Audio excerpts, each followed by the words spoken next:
All right, ladies, this screencast is going to conclude Chapter 6 notes that we didn't get to in time for our Unit 2 Part 2 test on Friday. So just make sure you listen to these notes and take notes on your Chapter 6 outline, as this would be fair game for you for your midterm exam. One last thing to conclude about the War of 1812, not so much needing to go underneath Andrew Jackson in the Battle of New Orleans, but just the end of the war in general. I wanted to add that at the end of the War of 1812, the Federalist Party is going to kind of fall apart. Recall that John Adams had been our only Federalist president thus far, and he's not, super popular because of some of the unpopular legislation coming out of his term in office. Not to mention the fact that the Federalist Party was not very supportive of the War of 1812. Thus, it's kind of viewed as almost unpatriotic now to be a Federalist since we ended up winning. And so this is the end of the first party system. For a while, we're going to see only Democratic Republicans. That doesn't really last forever. As you know, we always kind of generally have two parties, but the second two-party system won't come until a little bit later. Okay? All right. And the only other thing about James Madison's presidency you need to know is that during his presidency, the first national bank charter had expired. If you recall, it was initially passed and approved under George Washington's presidency. 20 years is over because it was a 20-year charter. So now Madison is president. He will actually renew the bank under a new 20-year charter. So just know that more than 20 years has passed, but it has been renewed, and we'll talk more about the next bank in the next unit because we have a lot more to say about it with Andrew Jackson's presidency. All right, so we're now going to transition to our last president, who is, I guess I don't have a slide for his name, but you have it already. James Monroe, he is the 5th president of the United States, and he is elected as a Democratic Republican, and his 2 terms in office are known as the era of good feelings. The reason his term in office and time in office is known as the era of good feelings is because this is a brief time of kind of political unity and peace in the United States. That's not a common theme throughout our history, but you only had one party system, one political party, so there's not a lot of internal tensions within politics. And also, we have the best relationship we've had with England in years because we're not at war with them. Not the revolution after the War of 1812. So we're kind of in the best kind of peaceful time in terms of our relationship with them. There's just this strong sense of national pride and devotion to the U.S., a lot of nationalism. We will eventually get a second party system, but during Monroe's presidency, he kind of gets to ride out those good times, okay? Now, Monroe's Secretary of State is John Quincy Adams, and he's kind of an important figure in politics. We'll get to his presidency a little bit later, but I do want you to know at this time that he was Monroe's Secretary of State. As Secretary of State, you deal with a lot of foreign affairs, and JQA, as we refer to him, just to shorten his name a little bit, JQA does make a name for himself in terms of negotiating with foreign powers over key issues in the United States.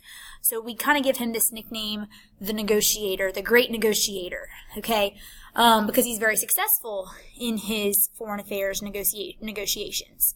By the way, his name should sound familiar because John Quincy Adams is the son of John Adams. So this is our first father-son duo in the White House where a father was once serving as president and then his son several terms later. So just some kind of examples of the negotiations that JQA was successful with.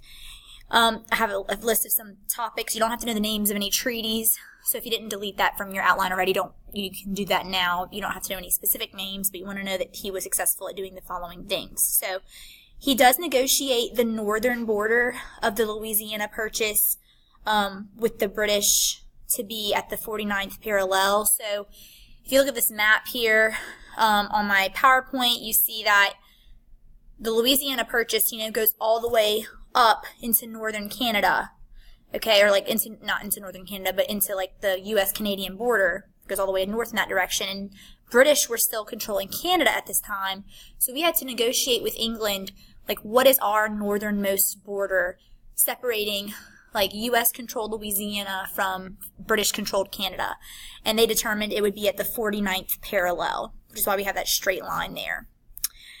He also negotiates with Spain over the purchase of the rest of Florida for $5 million. So we purchased the rest of Florida that we weren't possessing yet for $5 million.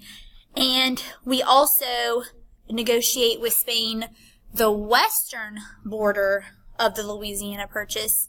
And the reason that the western border would matter in this circumstance is on the other side of Louisiana to the west, like present-day California, New Mexico, Colorado, etc., that's all Spanish territory. So we have to figure out in a specific line of longitude where, in multiple lines, you see it kind of zigzags, cutting out some few state shapes there. But that's how we would separate, like, U.S. territory from Spanish territory. We will also have John Quincy Adams pass something called the Monroe Doctrine. So, Monroe Doctrine obviously is named after the president at the time, James Monroe, but it is written and authored by his Secretary of State, JQA, John Quincy Adams. So, the Monroe Doctrine announced that European nations were no longer allowed to colonize or interfere in the Western Hemisphere. Like, all right, Europe, everyone's good over here. Like, speaking for North America and South America, no other European country is to come and try to disrupt the peace and disrupt the property that exists here. All of this land is taken, spoken for, stay out. Kind of also, the Monroe Doctrine inserts this warning that if any country did try to involve themselves in the Western Hemisphere and those affairs, that the U.S. would intervene to stop them. It also established the fact that the U.S. is going to be kind of staying out of European affairs. Like, we're going to stay in our bubble, but you need to stay in yours. So this is an example of, like, isolationism, us trying to stay out of global affairs as George Washington would have wanted. So this kind of very much policy of, you leave me alone and I'll leave you alone. Okay, so they basically are saying, we're good over here, we're spoken for, stay away, and we're going to not mess with you either. This is kind of the United States declaring itself to be the leader of the Western Hemisphere, which is a very interesting thought to have, that we're kind of making this big assumption that we're kind of the ones in control to be able to make this kind of claim and decision that the rest of the world needs to leave the Western Hemisphere alone. But we are kind of making that claim with the Monroe Doctrine.